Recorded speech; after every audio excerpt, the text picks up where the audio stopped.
nice to have Naidoo, trainer Naidoo, on the show with us today. And Com, a very good morning to you, and how are you? Morning, Warren, and morning to all your viewers. Yes, well, thanks, and yourself. Com, before we talk about any horses, before we talk about any selections, most importantly, your health. You gave us a scare the other day. Are you coming along the right way? Are you feeling better? Yes, much better. On the road to recovery, and yes, doing well at the moment, Warren. Thank you. Lovely, wonderful. Let's start off with the first race, Com. You've got two horses, number 7, Ziva Lewinter, and number 9, Saipan. Let's start off with Ziva Lewinter. Yeah, he's a horse that showed us a lot of ability. We thought he'd run in some of those 2-year-old features, which he didn't give a bad account of himself in his 4 starts. But he was not concentrating, and we've since gelded him. He's having his first run after gelding tomorrow. He's doing really well at home, putting up some nice work, and expecting a decent effort from him. Although the 1,000 may be a little bit on the short side, he'll be doing his best work late. Okay, and then you backed up with number 9, Saipan, who's had his fair chances. Could he lurk into the back end of quartets? Yeah, Saipan, his last start was his first start for us, and Tristan said he just tend to over race a little bit, and then he couldn't get a run. I think is his worst own enemy, and we've dropped him back to 1,000 just to teach him to settle and to race and finish off his races. He could run into the back end of quartets, but it is a touch short for him as well.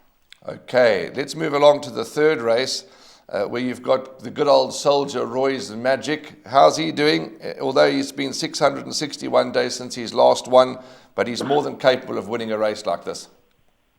Yeah, Warren, he's an honest old horse. Roy's Magic, he does what he wants to do in the mornings at the track, and he's a happy horse.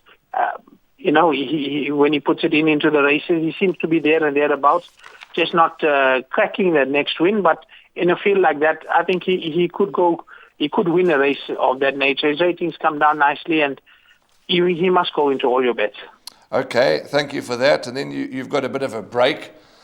So we're going to jump across to the 7th race, where you're going to saddle number 10, Super Fluke, the Karari filly. Lyle Hurtson knows her well, and she's running well. Com, how's her well-being coming into this race?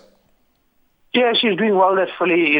We've taken her 3 times to Scottsville. She just never enjoys Scottsville. She seems to run her best. She's at Grable on the any be it grass or the poly. Her last 2 starts have been decent. He's stretching a little bit to the 1900, but I think he'll give a good account of herself. Okay, that's number 10, Super Fluke. Then the next runner is a reserve runner, but let's get a comment anyway in case number 13, Calvino, gets in. That's race 8, number 13. At this point, you reserve 1, but he won nicely last time. Yeah, he's a bit of a quirky horse. We'd prefer to run him down the straight. His first start, he battled to corner, and at home also, he doesn't like going around the corner. So hopefully we'll see if he does get a run, what draw he sort of comes into. But he's a nice horse. He's got a lot of speed. He comes from a speedy family. He's doing well. Obviously, first run out the maiden is going to be much harder. But if he does get a run, I'd include him in all exotics.